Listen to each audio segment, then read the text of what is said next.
राधे कृष्णा जय बोलो गंगा मैया की जय। जय बोलो हिमालय पर्वतराज की जय। जय बोलो आज की आनंद की जय। जय बोलो आज की आशीर्वाद की जय। हर हर गंगे जयमा गंगे गंगे शरणम। அழகான ஹிமாலய பர்வதம் அதில் ஒளிஞ்சிருக்கக்கூடிய ரகசியங்கள். கங்கையினுடைய ஓட்டத்தில் நாம் இதைத்தான் அனுபவிச்சுட்டு இருக்கோம். கங்கை வரும் வழி, கங்கை கரையில் தபஸ் பண்ண மகாத்மாக்கள், அவர்களுடைய அனுபவங்கள், அவர்களுக்கு கிடைச்ச தெய்வீகமான காட்சிகள், அவர்களுடைய பிரார்த்தனைகள், இதெல்லாம் தான் நிறுத்தி நிதானமாக விலாவாரியாக பார்த்துட்டுருக்கோம். ஏன்னா வாழ்க்கையில் பல சந்தர்ப்பங்களில் நம்ம நிறைய நெகட்டிவ் விஷயங்களை விலாவரியாக பேசிகிட்டு இருக்கோம். விலாவரியாக அவ்வளவு டீட்டெயில்டாக பேசணும். அதனால தான் மகாபாரதம் எழுதின பிறகு கூட வேதவியாசருக்கு திருப்தி இல்லை, ஒரு அதிருப்தி இருக்குது. ஏன்னா ஒரு லெவலுக்கு மேலே நெகட்டிவான விஷயங்களை பேச வேண்டிய அவசியம் இல்லை. இப்போ நல்லா பார்க்கலாம், டாக்டர்ஸ் எல்லாமே ட்ரீட்மெண்ட்டை பற்றி சொல்லுவாள், அவரோட நெகட்டிவ் விஷயங்கள் ரொம்ப சொல்ல மாட்டான். ஏன்னா அது கொஞ்சம்தான் இம்பேக்ட் இருக்கும். ஆனால் ஒருவேளை அதை சொல்லிட்டான்னா அதுலேயே போட்டு மனசை உழப்பிண்டு கிடப்போம். ஏன்னா மனசில் இந்த எண்ணங்கள் எங்கெல்லாமோ கற்பனை போகும். சிறகடிச்சு பறந்தா பரவாயில்ல, பைத்தியக்காரத்தனமாக எங்கெல்லாமோ போய் மாட்டிக்கும். அதனால் நிறைய பாசிட்டிவான விஷயங்கள் அதையே பேசிகிட்டு இருந்தோம்னா மைண்டு கூலாக ரிலாக்ஸ்டாக இருக்கும், வாழ்க்கையும் நல்லா இருக்கும். ஏன்னா வாழ்க்கை நல்ல ரீதியில் தான் போயின்ட்டுருக்கு. வாழ்க்கை பல விஷயங்கள் அழகாக நமக்கு சொல்லி கொடுக்கறது. ஆனால் நம்ம என்ன பண்ணுறோம்னா இந்த மனசுக்குள்ள பல விஷயங்களை வச்சுட்டு எல்லாத்தையும் ஒரு இன்டர்லிங்க் பண்ணிகிட்டே இருப்போம். ஒரு தடவை ஏதோ ஒரு விஷயம் நெகட்டிவாக இருக்கும், ஆனால் அதில் இருக்க பாசிட்டிவான விஷயத்தை விட்டுடுவோம். அந்த நெகட்டிவ் விஷயங்களை மட்டும் ஞாபகம் வச்சுண்டு எல்லாத்தோடையும் லிங்க் பண்ணி, இப்போ தான் அடிபட்டுறது, கால் வலிக்கிறது, அப்புறம் மருந்து சாப்பிட்ருப்போம், டாக்டரை பார்த்துருப்போம், சரியாக போயிருக்கும். கொஞ்ச நாள் கழிச்சு திருப்பி அதே இடத்த ஒரு வலி வந்தால் அந்த வலியோ இது அதனால் இது வந்ததோ, அது சம்மந்தமே அதாகவும் இருக்கலாம். அதாவது உடனே டாக்டர்கிட்ட கேட்கணும், இல்லாட்டி என்னன்னு பார்க்கணும். அதை விட்டுட்டு இதுவாக இருக்குமோ அதுவாக இருக்குமோ. ஏன்னா மனசு எதையான ஒன்றுத்தை ஆலோசனை பண்ணணும், அது அதனுடைய ஸ்வபாவம். ஸோ இது ஆலோசனை பண்ணுற விஷயம் என்னவாக இருக்கணுன்றத தீர்மானிக்கிற அதிகாரம் நமக்கு கொடுக்கப்பட்டிருக்கு. அதனால தான் மனசுக்கு என்னெல்லாம் தியானம் பண்ணால் நல்லதோ அந்த மாதிரி விஷயங்களாக எடுத்து சொல்லியிருக்கார்கள். புராண இதிகாசங்கள் எல்லாத்துலேயும் அவ்வளோ அழகாக சொல்லியிருக்கார்கள். இப்போ நம்மளே போனோம் இன்றைக்கி அழகாக அந்த கருடத்தால் சப்தத்தால் அந்த மனசில் அழகாக உட்காந்துருக்கு இல்லையா. அந்த மத்தியானம் வெயில் இல்லாமல் இருந்தது, சிலுன்னு இருந்தது, கிளைமேட்டு சுகமாக இருந்தது. அதிலே பறவையில் நிறைய டிராஃபிக் இருந்தது. நம்ம டிராஃபிக்கை ஃபோக்கஸ் பண்ணியிருந்தோம் அப்படின்னா நம்ம அது ஒன்று தான் உட்காந்து இன்றைக்கி ஹோல் டே ஒரு மணி நேரம் டிராஃபிக் வீணாக போச்சு அப்படி உட்காந்து அதை யோசிச்சுட்டு இருக்கலாம். இல்லை இன்றைக்கி சந்தியா காலம் ரொம்ப அழகாக ஜாலியாக இந்த போட்லெல்லாம் போனோம், ஃபஸ்ட் கிளாஸாக இருந்தது, காமாக. ஒரு விதத்தில் நம்ம நைனித்தால் போயிருந்தோம்னா அந்த டிராஃபிக்கில் மாட்டி எல்லோரும் இறங்கி அங்கே போய் எல்லாம் பார்த்துட்டு ஏறுறதுக்குள்ளே இந்த 5 நாள் அந்த அனுபவங்கள் எல்லாம் புஷ்ஷுன்னு போயிருக்கும். இதுதான் மைண்டில் போய் உட்காந்துருக்கும். ஆனால் நேத்தியே நமக்கு சொல்லி டைவெர்ட் பண்ணி விட்டதுனால நம்ம அந்த நெகட்டிவ் இதுக்குள்ளேயே போகலை, இந்த ரூட்டில் வந்துட்டோம், அழகாக பார்த்துட்டோம், ரொம்ப ஈஸியாக போயிடுது. ஸோ உலகம் எப்போவுமே நமக்கு எதாவது ஒரு நெகட்டிவ் தான் உடனே ஒரு ஆல்டர்னேட்டிவ் ஒன்று கொடுத்துரும். இப்போ ரொம்ப வெயில் ஜாஸ்தி ஆச்சுன்னா தானாக ஒரு மழை பொழி ஓவர் ஹீட் ஆகிடுது அப்படின்னா அந்த மாதிரி எப்பொழுதுமே எல்லாத்துக்கும் ஒரு பஃபர் உண்டு உலகத்தில். அதை தாண்டி எதுக்குமே போகாது. அந்த லெவலை தாண்டி எதுக்கும் போகிற சக்தி கிடையாது. துரியோதனன் அவ்வளோ கெடுதல் பண்ணான். ஒரு எல்லைக்கு மேலே அவனால் அந்த கெடுதல்லாம் பண்ண முடியாது. இரண்யாக்ஷனோ இரண்யகசிபுவோ ஒரு லெவலுக்கு மேலே தான். இப்போ டெரரிஸ்ட் ஒரு லெவல் வரைக்கும் தான் அவன் கெடுதல் பண்ண முடியும். ரொம்பலாம் ஒரு லெவலுக்கு பண்ண முடியாது அவனால். அப்போ இந்த மனசை அவ்வளோ அழகாக ஒருமுகப்படுத்துறதுக்கு ஈஸியான உபாயம் சத் விஷயங்கள். அதனால தான் எங்கெல்லாம் யாரெல்லாம் தபஸ் பண்ணாலும் இதெல்லாம் எடுத்து எழுதி வச்சுருக்காளே. ஒவ்வொருத்தரும் ஒவ்வொரு இடத்துல தபஸ் பண்ணியிருக்கா, ஒவ்வொரு காலகட்டத்தில் தபஸ் பண்ணியிருக்கா. அதையெல்லாம் தேடி கண்டுபிடிச்சு கம்பைல் பண்ணி, இது ஸ்கந்த புராணம், இது பாகவதம், இது தேவி பாகவதம், இது மார்க்கண்டேய புராணம், இது வாமன புராணம், இது வராக புராணம், இது சிவ புராணம், இது லிங்க புராணம், இது நரசிம்ம புராணம், இது விஷ்ணு புராணம், இது பத்ம புராணம்னு எங்கேருந்தெல்லாம் இன்ஃபர்மேஷன் கிடைக்கிறதோ அது எல்லாம் எடுத்து கொடுத்து அவ்வளவு அழகாக இதெல்லாம் வாசிக்கிறதுக்கே ஒரு ஜென்மா போதாது. அவ்வளவு விஷயங்கள் கொட்டி கிடக்கு. அதனால தான் நமக்கு கிட்டத்தட்ட 90 நாள் கிட்ட வந்துட்டோம். ஜோராக இந்த கங்கா மகாத்மியம் இங்கேருந்தெல்லாமோ தேவி பாகவதம், ஸ்காந்த புராணம் இது எல்லாத்துலேருந்தும் வாசிச்சுட்டு இருக்கோம். அதில் ஸ்காந்த புராணத்தில் நம்ம நேத்திலாம் அந்த குப்ஜாம்பிரக க்ஷேத்திரம் மகாத்மியம், ரைபிய மகரிஷி அவருடைய தபஸு, அவருக்கு பகவான் பண்ண அனுகிரகம், பகவானுடைய அற்புதமான தரிசனம், இதெல்லாம் ரைபியர் அனுபவிச்சார் அப்படின்னு பார்த்தோம். அப்போ நாரதர் கேட்குறார், அதில் இன்னெல்லாம் விசேஷமான தீர்த்தங்கள் உண்டு, எல்லாத்தையும் எனக்கு சொல்லுங்க, நான் தெரிஞ்சுக்கணும் அப்படின்னு சொல்ல ரொம்ப அழகாக ஸ்கந்தன் ஃபஸ்ட் கிளாஸாக அந்த குப்ஜாம்பிரக க்ஷேத்திரத்தினுடைய மகாத்மியத்தை சொல்கிறார். அதுவும் ஆசையோடு சொல்கிறார். நம்ம ஸ்கந்தன் ஒவ்வொரு நாளும் ஒவ்வொரு விஷயத்தையும் நாரதர் ரொம்ப டீட்டெயில்டாக கேட்குறார். சும்மா ஏதோ ஒன்று கேட்டோம், ஏதோ ஒன்று சொன்னோன்னு இல்லாமல் அவரும் ஸ்ரத்தையோடு அந்த என்ன கேட்டாரோ அதை உள்ளே வாங்கிண்டு அதை மனசில் வச்சுண்டு அதிலிருந்து என்ன விஷயங்கள் தான் கற்றுக்க முடியும், அதுலேருந்து என்னென்ன விஷயங்கள் உலகத்துக்கு பிரயோஜனமாக இருக்கும்னு சொல்லி அதை தெரிஞ்சு அழகாக கேட்குறார். ஸ்கந்தனும் ஆனந்தமாக சொல்கிறார். அப்போ தான் சொல்கிறார், இந்த குப்ஜாம்பிரக க்ஷேத்திரத்தில் முக்கியமாக மாயா தீர்த்தம் அப்படின்னு சொல்லி அந்த மாயா தீர்த்தத்தினுடைய வைபவத்தை கந்தன் ரொம்ப அழகாக சொல்கிறார். சின்சியராக நாரதரும் கேட்குறார். ரைபிய மகரிஷியோட விஷயம் அதோட முடிஞ்சுடுத்து. அதுக்கப்புறமா மாயா தீர்த்த மகாத்மியம் சொல்கிறார். மாயா தீர்த்தம் பரம் கியாத்தம் யத்ர திருஷ்டோ ஜனார்தனஹ கங்கா ச யமுனா சாப்பி துவயம் யத்ர சமாஸ்திதம்.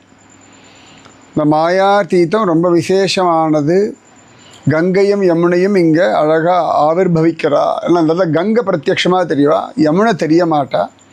ஆனால் அந்த யமுனையும் அங்கே வந்து சங்கமிக்கிறா. தஸ்மின் கிருதாதகோ விப்ர தாரயேத் குலசப்தகம் சக்ருஸ்நாதோபி பவனம் குபேரஸ்ய லபேத் முனே. ரொம்ப அழகாக இந்த இடத்துல யார் ஸ்நானம் பண்ணுறாரோ அவருக்கு குபேரனை போல ஒரு செல்வம் கிடச்சிடும் அப்படின்றார்.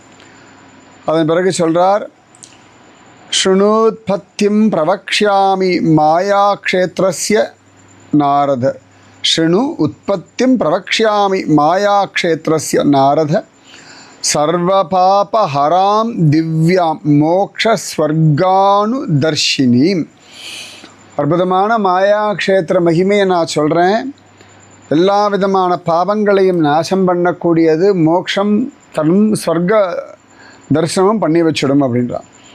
புரா கிருதயுகே விப்ரஹ சோமசர்மேதி விஸ்ருதஹ தபஸ்வி விரபேக்ஷஸ்ச சத்யவாதி ஜிதேந்திரியஹ தபஸ்ததாப பரமம் ஜிதாத்மா பாபவர்ஜிதஹ கிரீஷ்மே பஞ்சதபாச்சைவ வர்ஷாயாம் விருஷ்டிசாஹகஹ ஹேமந்தே ஜலதாராபிஹி சிச்சமானக சமந்ததக இதி வருஷசஹஸ்ரம் வை ததோ அபூத் ஊர்த பாகுக.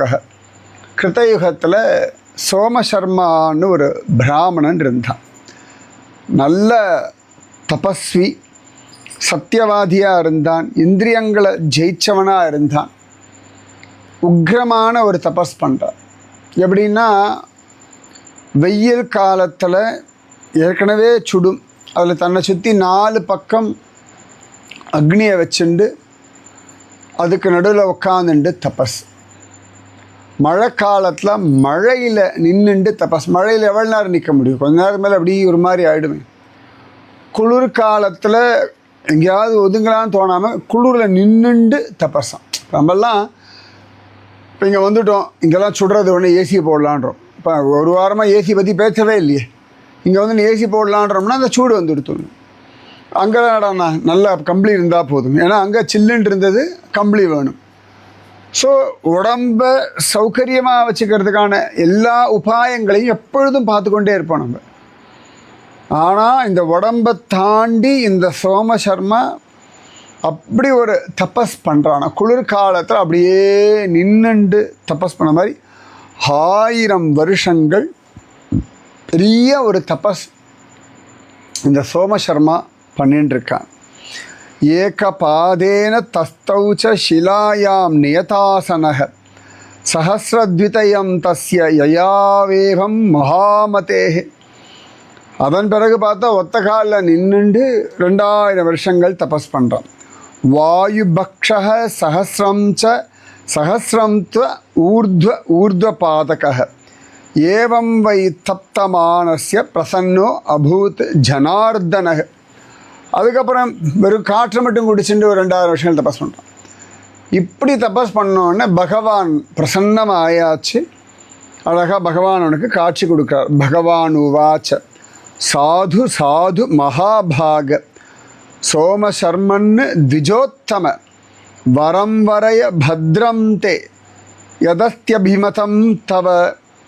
பா, ரொம்ப விசேஷம்டா. வந்து அவ்வளோ அழகாக நீ தபஸ் பண்ணியிருக்க, உனக்கு என்ன வரம் கேளு, வேணும் கேளு தரேன். பிரசன்னோஸ்மி ந சந்தேக தபசா அனேன சுவ்ரத துர்லபம் தவ விப்ரேந்திர நாஸ்தி திரைலோக்கிய மண்டலே. அதாவது பகவான் சொல்கிறான், நீ அப்படி ஒரு தபஸ் பண்ணியிருக்காய், உன் தபஸில் நான் மயங்கியிருக்கேன். 3 லோகத்தில் உனக்கு கிடைக்காததுன்னு ஒன்று கிடையாது, உனக்கு எல்லாம் கிடைக்கும். ஏன்னா நீ அவ்வளவு தூரம் பவர்ஃபுல்லான ஒரு தபஸ். அதாவது பகவான் அவ்வளவு சந்தோஷமாயிட்டார். இப்போ நம்ம பண்ணுற கர்மா எதுவாக இருந்தாலும் அதில் பகவான் திருப்தியான. இப்போ ஒன்றும் வேண்டாம், நமக்கே ஒரு வேலைக்காரா இருக்கா, இல்லை நம்ம கூட ஒரு கொலீக் இருக்கா, அப்படி என்ன எதிர்பார்க்குறோம்? அவளுடைய வேலையை ஒழுங்காக பண்ணணும்னு எதிர்பார்க்குறோம். இது எல்லாருக்குமே பேசிக்கான ஒரு, அது உன் வேலை தானே. இப்போ குழந்தைகள்னால் உன் வேலை தானே படிக்கிறது, ஏன் படிக்க மாட்டேங்கிறாய், உன் வேலை தானே சீக்கிரம் எழுந்து ஏன் எழுந்துக்க மாட்டேங்கிற. அது மாதிரி தான் ஆஃபீஸ்லேயும் சொல்லுவோம், நீ பண்ண வேண்டிய வேலை தானே. நமக்கு மேலே ஒரு மேனேஜர் வச்சுருப்பா, அவருக்கு மேலே ஒரு பாஸ் இருப்பா. அதுக்குன்னா கொடுக்குற பைசாவுக்கான வேலை நாம் பண்ணுறோமா இல்லையா அப்படின்னு செக் பண்ணிகிட்டே இருக்க வேண்டியிருக்கு. ஆனால் நம்ம எல்லாம் ஒழுங்காக பண்ணிகிட்டு இருக்கோம் அப்படின்னா குஷியாகிடுவா இல்லையா, பாஸோ மற்றவாளோ. அந்த மாதிரி பகவான் சொல்கிறான், நீ இவ்வளவு சின்சியராக தபஸ் பண்ணியிருக்க, 3 லோகத்தில் உனக்கு கிடைக்காதுன்னு ஒன்றும் கிடையாது. So every thing is available for you. So சின்சியராக நாம் இருந்துட்டோம்னா எல்லாமே கிடைக்கும். இதுதான் பேசிக்கான ரகசியம். B sincere. ஒவ்வொரு நாளும் ஒவ்வொரு விஷயத்துலேயுமே பி சின்சியர். இப்போ இன்றைக்கி கூட இந்த ஜிப்லைன்லாம் நீங்கள் போனேன், அவன் எவ்வளோ சின்சியராக எல்லோரும் கரெக்டாக கட்டின்னு இருக்கா எல்லாம் செக் பண்ணிவிட்டு, அதுக்கப்புறமா அந்த பெல்ட்டு கரெக்டாக லாக் பண்ணியிருக்கான் செக் பண்ணிட்டு அதுக்கப்புறம் தானே உங்களை அனுப்புகிறான் இந்த ஜிப்லைனில். அப்போ அந்த விஷயத்தில் அவன் சின்சியராக இருந்தால் தான் அவனுக்கு சேஃப், நத்தவாளுக்கும் சேஃப். அப்போ தான் அவனுக்கு ஒரு சமாதானம். இன்றைக்கி இவ்வளோ பேர் ஜிப்லைனில் போனால் எனக்கு இன்றைக்கி சாப்பாடு, நான் இன்றைக்கி வேலை பண்ணியிருக்கேன், எனக்கு அந்த சாப்பாடு கிடைக்கும். ஒன்று வேண்டாம், இப்போ எங்கே சாப்பிட்டோம், அவன் சாப்பாடெலாம் நல்லா இருக்கு இல்லையா அப்படின்னு கேட்டான். அதே மாதிரி நம்ம ரைத்தா இல்லை அப்படின்னு சொன்ன பாடி உடனே கிடக்கணும் பண்ணி கொடுத்துட்டான் இல்லையா. அப்போ அவன் பண்ண வேண்டிய வேலைகளில் எத்தனை ஸ்ரத்தையோடு இருக்கோமோ அந்த ஸ்ரத்தையே நமக்கு ஒரு பெரிய ஞானத்தையும் கொடுக்கும், ஒரு கிரெடிபிலிட்டியை கொடுக்கும். ஸோ அதனால் பி சின்சியர். தலையெழுத்தேன்னு எந்த காரணத்தை கொண்டு எந்த விஷயத்தையும் பண்ணாதீங்க. அது குளிக்கிறதா இருக்கட்டும், பல் தேய்க்கிறதா இருக்கட்டும், ட்ரெஸ் போட்டுக்கிறதா இருக்கட்டும், ட்ரெஸ்ஸை துவைக்கிறதா இருக்கட்டும், ஃபேமிலி விஷயமா இருக்கட்டும், ப்ரொஃபஷனல் விஷயமா இருக்கட்டும், வெளியில் போகிறதா இருக்கட்டும், ரொம்ப அழகாக அந்த ஸ்ரத்தை எப்பொழுதுமே பகவான் ஆசைப்படுறதே அந்த ஸ்ரத்தை தான். இப்போ அர்ஜுனனே வந்து ஸ்ரத்தையோட கீதை கேட்கலன்னா சொல்லியிருக்க மாட்டார் சுவாமி. சரி எதையோ பண்ணிட்டு போடா அப்படின்னு விட்டுருப்பார். ஸ்ரத்தையோட கேட்க ஸ்ரத்தாவான் லபதே ஞானம், அந்த ஸ்ரத்த வேணும். அப்போ ரொம்ப அழகாக பகவான் கேட்குறான், உனக்கு என்ன வேணும் கேளுன்னு. அப்போ சோமசர்மா சொல்கிறான், யதீச்சசி வரம் தாத்தும் பிரசன்னோ யதிவை மயி ஜானியாம் தவமாயாம் ஹி முக்தம் திரைலோக்கியகம் யயா. நீ எனக்கு ரொம்ப பிரசன்னமாக இருக்கேன்னா உன்னுடைய மாயைனா என்ன, எனக்கு அது சொல்லு, எனக்கு இதுதான் தெரிஞ்சுக்கணும். ஏன்னா எல்லாரும் மாயை மாயை மாயைன்னு சொல்கிறா. உன்னை பார்த்துட்டேன், ஆனாலும் I want to know what is Maya. நான் எல்லா இடத்துல 19 சொல்கிறேன், எல்லாம் பகவானோட மாயை, எல்லா மாயைன்னு 19 சொல்லிடும்.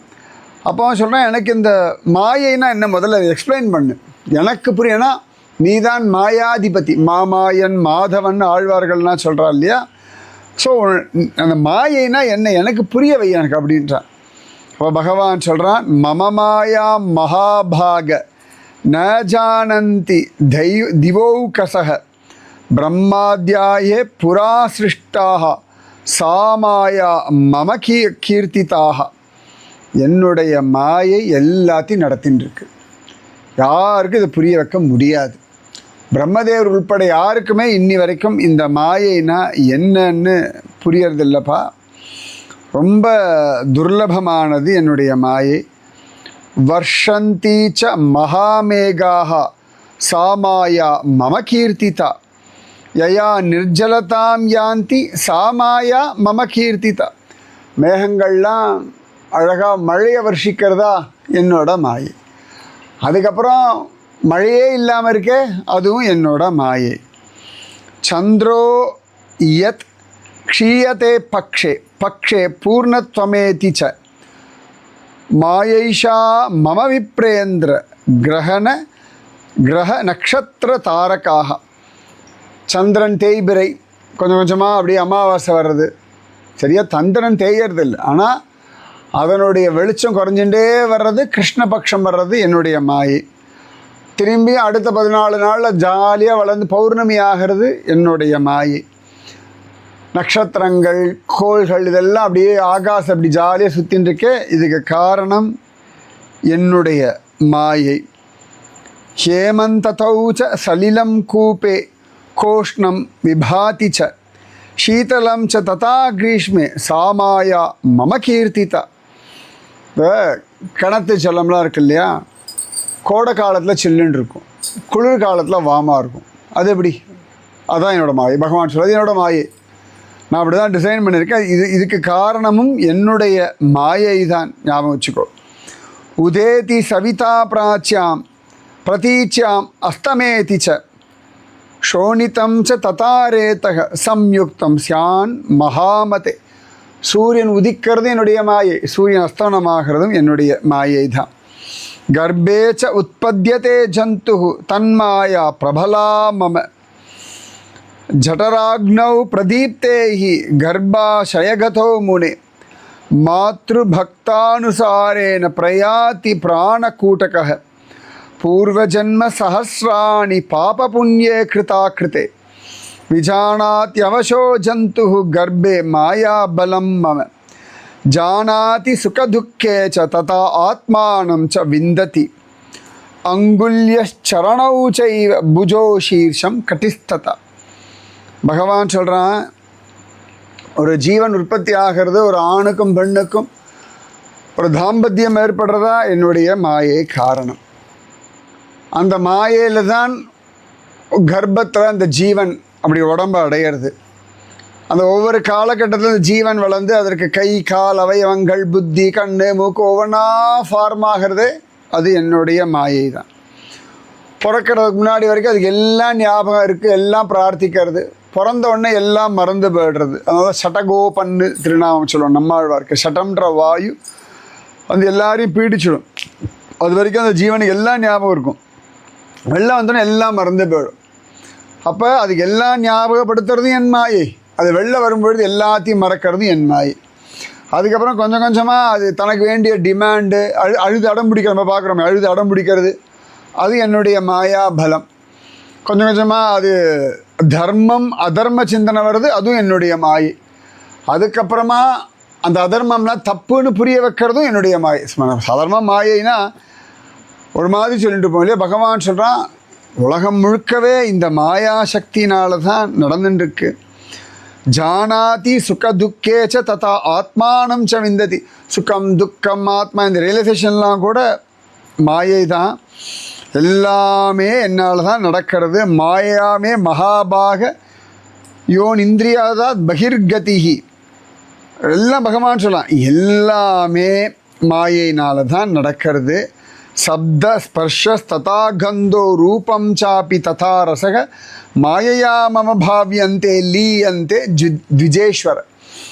நல்லா தூங்குகிறோம், தூங்கும்பொழுது ஸ்மெல்லு தெரியறதில்ல, டேஸ்ட்டு தெரியறதில்ல, பசி தெரியறதில்ல, தாகம் தெரியறதில்ல, என் மாயை. முழிச்சோன்னே எல்லாம் தெரியறது, என்னோட மாயை. அதுதான் தூங்கும்போது அதே உடம்பு தான், அதே கண், அதே தோல், அதே நாக்கு, அதே டேஸ்ட் பட்ஸ் எல்லாம் இருக்குது, தெரியுது. முழிச்ச உடனே பசிக்கிறதுன்னு தெரியறது, டேஸ்ட் பட்ஸ் தெரியறது, சூடாக காஃபி வேணும்னு தெரியறது, சில்லுன்னு ஐஸ்கிரீம் வேணும்னு தெரியறது, இது உப்பு ஜாஸ்தியாக இருக்குதுன்னு தோன்றது, இது கம்மியாக இருக்குது. தூங்கும்போது ஏன் தெரியல, அது அனலைஸே பண்ண மாட்டேங்கிறது. அது வெறுமை கண்ணை தான் மூடின்னு இருக்கும். ஆனால் அந்த எனர்ஜி ஒன்று வேஸ்ட் ஆகலையே. இப்போ நம்ம தான் ஃபேன் ஆஃப் பண்ணு, எனர்ஜி ஸ்விட்ச் ஆஃப் பண்ணு, ஏசி ஆஃப் பண்ணு, லைட் ஆஃப் பண்ணு, டோன்ட் வேஸ்ட் எனர்ஜின்னு சொல்லிகிட்டு இருக்கோம். நம்ம உடம்பு படுத்த உடனே எல்லா எனர்ஜி டக்குனு ஆஃப் ஆகிடுறது. சரி, கண்ணுக்காவது கண் இமை இருக்குது, மூடிக்கணும். காதுக்கு என்ன மூட்டங்க இருக்குது, ஆனால் அது எங்கேயும் மூடின்றது, சவுண்டு கேட்குறது இல்லை. கண் மூடிக்கிறோம், ஒன்றும் பார்க்கறது இல்லை. வாய் இருக்குது, பேசுறது இல்லை. நாக்கு இருக்குது, ருச்சிக்கிறது இல்லை. ஆனால் காத்தால் எழுந்து கடற்கடன்னு எல்லாம் வருது, ஃபுல் எனர்ஜியோட. கொஞ்சம் கூட எனர்ஜி குறைஞ்ச மாதிரி இல்லை. எழுந்தாச்சு, டைம் ஆகிடுது, பசிக்கிறது, இவ்வளோ சொல்கிறோம் இல்லையா. தூங்கும் பொழுது ஒன்றுமே ராத்திரி தூங்குறது விட்டுருவோம். இப்போ பஸ்ஸில் உட்காந்து தூங்கிட்டு இருக்கோம், சுகமாக தூங்குகிறோம். அதே இடத்துல டம்முன்னு ஆடிட்டு டங்குன்னு இடிச்சுக்கிறப்பறான் அப்படின்னு சொல்லி திரும்பி தூங்குகிறோம். ஒன்றும் தெரிய மாட்டேங்குது. தூங்குற சமயத்தில் நம்ம வண்டியில் வேண்டிய கூட நமக்கு தெரியறதில்லை. அது ஏன் குலுங்கலில் டேர்னிங்கில் ஏன் இடிச்சுப்போம், சடன் பிரேக் கூட அப்படின்னு எடுத்துப்போம் வழி. ஆனால் அந்த க்ஷணம் அதுக்கு முன்னாடி வரைக்கும் என்ன ஸ்திதியில் இருந்தோம், எப்படி தூங்கினா கூட நமக்கு தெரியலையே. இது எல்லாம் மாயா சக்தி. பகவானோட சில வர்ணிக்கிறான். பகவான் தான் யாரோட வர்ணிக்க முடியும். மாயைனா என்னன்றது. ஒரு ஆண் சரீரமாக இருக்கிறதும் பெண் சரீரமாக இருக்கிறதும் மாயை தான் காரணம். இப்போ இன்றைக்கி எவ்வளோ லிச்சி தோப்புக்குள்ளே உட்காந்துட்டுருக்கோம். கொத்துக்காக காய்ச்சி தொங்கின்னு இருக்குது. அப்புறம் 2 மாதம் கழிச்சு பார்த்தா இதே மரம் நின்றுட்டே இருக்கும், ஒன்றும் காய்க்காது, ஒரு பூ இருக்காது. திருப்பி அடுத்த வருஷம் வர வரைக்கும் அப்படியே இருக்கும், பாட்டுக்கு மரம் இருக்கும். ஏன் தண்டமாக இருக்கேன், நான் வெட்டுவாளா இருக்காது, அது பாட்டுக்கு இருக்கும். எத்தனை வருஷமாக காய்ச்சின்னு இருக்கோ தெரியும், எத்தனை வருஷம் காய்க்க போகிறதுன்னு தெரியாது. சீசன் இருக்க வரைக்கும் அது பாட்டுக்கு பூக்கிறது, காய்க்கிறது, அதுக்கு ஒரு தேனியெல்லாம் வரும், அது பாட்டுக்கு காய்ச்சி தொங்க. நம்ம வா லிச்சி அப்படின்னு நம்ம கடையில் வாங்கி பார்த்த லிச்சியை மரத்தில் அப்படி தொங்கி இருக்குது அப்படின்னா வா அப்படின்னு இருக்குது. 2 மாதம் கழிச்சு நம்ம வந்து பார்த்தோம்னா நம்ம சொன்னால் கூட யாரும் நம்ப மாட்டா, இது மாமரம் தான்ருவா. ஏன்னா அதே மாதிரி தான் இருக்கும் டிசைன் இலையெல்லாம். நான் பல பேருக்கே சொல்லி, லிச்சி மரம் குருஜி இது மாமரம் மாதிரி இருக்குது. அப்பா நான் போன மாதம் நான் பார்த்துருக்கேன், அதை லிச்சி காய்ச்சி தொங்கியிருந்து நான் வாங்கியிருக்கேன், இவ்வளோ சொல்லி ப்ரூவ் பண்ணாலும் நம்ப மாட்டான். அப்போ இது எல்லாம் அவ்வளவு அழகாக இந்த மாயாபலத்தில் நடந்துட்டுருக்கு. இப்போ இந்த மரங்கள்லாம் பார்க்குறோம், எல்லாம் வெட்டியாச்சு, ஆனால் ஸ்ட்ரென்த் இருக்கே. இப்போ இந்த கதவெல்லாம் எப்பயோ நம்ம வீட்டிலாம் கதவுகள் இருக்குது, தேக்கு மரம் அந்த மரம்ன்றோம், எத்தனை வருஷம் ஆயாச்சு. சாதாரண வெட்டியாச்சுன்னா அது டீகம்போஸ் ஆகிடணும்ல. ஆனால் இவ்வளோ வருஷம் இவ்வளோ ஸ்ட்ராங்காக இருக்குது. எப்படி? அதுதான் பலம். அதே அந்த செல் அடிச்சாச்சுன்னா வீக்காக போய்டுறது, அப்புறம் அதுக்கு ஒரு வார்னிஷ் அடிச்சாச்சுன்னா நிற்கிறது. அப்போ இப்போ இந்த உத்தரம் நிற்கிறது, வெறும் கம்பெல்லாம் கட்டி விட்டுருக்கான், அதை நிற்கிறதே, கிராவிட்டி ஃபோர்ஸை தாண்டி நிற்கிறதே, அதுதான். அப்போ எல்லாமே பகவானுடைய மாயாசக்தி. அதுதான். இப்போ ஒன்றும் வேண்டாம், ஹோல் டே நீங்கள் உட்காந்துன்னு வந்தோம் வேனில், பகவானுடைய மாயாசக்தி தான் பலம் கொடுத்தது. வந்தோன்னு அப்பா ஆடா ரூம் டயர்டாக இருக்குது, இதுவும் மாயாசக்தி தான். ஐயோ அப்பா ஆடா டயர்டு, ஹோல் டே உட்காந்தாச்சு, இதுவும் மாயாசக்தி, அதுவும் மாயாசக்தி. எல்லாமே பகவானுடைய அழகான மாயாபலம். இப்போ இங்கே வந்தோம், பழக்கமே இல்லாத இடத்துல ஏதோ ஜாலியாக செட்டில் ஆகிட்டோமே, அன்னோன் பிளேஸ். சரி நம்மளை விடுவோம், நமக்காக நம்ம புக் பண்ணோம், இந்த ரூம்ஸ் எல்லாம் இருக்குது பார்த்தோம், இது குட்டி இருக்கே, அது பாடி இங்கே எக்ஸ்ப்ளோர் பண்ணிட்டு இந்த கல்லச்சி பொறிக்கிண்டு இங்கே ஏதோ விளையாடிண்டு. ஏன்டாண்ணா எனக்கு வேண்டப்பட்ட மனுஷாலாம் என் கூட இங்கே இருக்கா, ஐ எம் செக்யூர்ட். நான் எங்கே இருந்தேன் எனக்கு என்ன பார்த்துக்கிறதுக்கு ஆள் இங்கே இருக்கா. அதுக்கு தெரியறது, அதுக்கு ஒரு அன்னீசினஸ் இல்லையே. புது மனுஷா, புது இடம். நம்மளாவது பெருசாகிட்டோம், பல இடங்கள் சாப்பிட்ருக்கோம், வெரைட்டிஸ் ட்ரை பண்ணுறதுக்கு ஆசை இருக்கும். அது இத்தினோண்டு குஞ்சு தானே அதுக்கு. அந்த ஒரு வயசு அதுக்கு என்ன தெரியும். ஆனால் எங்கே தயிர் கொடுத்தாலும் சாப்பிட்றது, என்ன சாதம் கொடுத்தாலும் சாப்பிட்றதுன்னா அதுக்கு அந்த ஒரு மைண்ட் செட்டை நம்மளால் கொடுக்க முடியுமா? அப்பா அம்மாவால் கொடுக்க முடியுமா? சுவாமி கொடுக்குற, நீ சாப்பிடு, உனக்கு பசிக்கிறது. பஸ்ஸில் உட்காந்து சாப்பிட்றது பார்க்குறோம். பஸ்ஸில் அழகாக அந்த கம்பி மேலே காலை வச்சு அதனால் காலை போட்டு கம்ஃபர்டபுளாக யார் சொல்லிக் கொடுத்தா? அப்பா அம்மா இப்படி காலை வச்சு சொல்லி கொடுக்குறோமா? இல்லையே. தானாக வருதுன்னா இதெல்லாம் உள்ளுக்குள்ளேருந்து மாயாபலம். பகவான் அவ்வளோ சிலந்தி பூச்சிக்கு அவ்வளோ அழகாக அந்த வெப் டிசைன் பண்ண யார் சொல்லிட்டு நமக்கு இன்னும் வரலையே. இத்தனை வருஷம் ஆயாச்சு. சிலந்தி பூச்சி மாதிரி ஒரு ஸ்ட்ராங்கான ஒரு வீடு வரைக்கும் கட்ட முடியல. எத்தனை புயல் அடிச்சுன்னா அது ஒன்றுமே அப்படியே இருக்கும். நம்மள அப்படி இல்லையே. அப்போ அதோடைய எச்சையை வச்சுன்னு அதுக்கு ஒரு கூடு கட்டி அதில் வாழ முடியறது அப்படின்னா எல்லாமே பகவானுடைய மாயாபலம். இன்னும் கூட சுவாமி வர்ணிக்கிற அது நாளைக்கு என்னன்னு சொல்கிறேன். அதனால் எல்லாம் மாயின கேவலம்னு அர்த்தம் இல்லை, எல்லாம் பகவானுடைய சக்தின்னு அர்த்தம். ராதே கிருஷ்ணா. जय बोलो गंगा मैया की जय, जय बोलो आज की आनंद की जय, जय बोलो आज की आशीर्वाद की जय, बोलो हिमालय पर्वतराज की जय, जय बोलो भारत माता की जय. हर हर गंगे जय मां गंगे. गंगे शरणम. சோம சர்மான்ற பக்தனுக்கு பகவான் மாயையை அழகாக வர்ணிக்கிறார். இதெல்லாமே நடக்கிறது குப்ஜாம்ரக க்ஷேத்திரத்தில் நடக்கிறது. ராதே கிருஷ்ணா.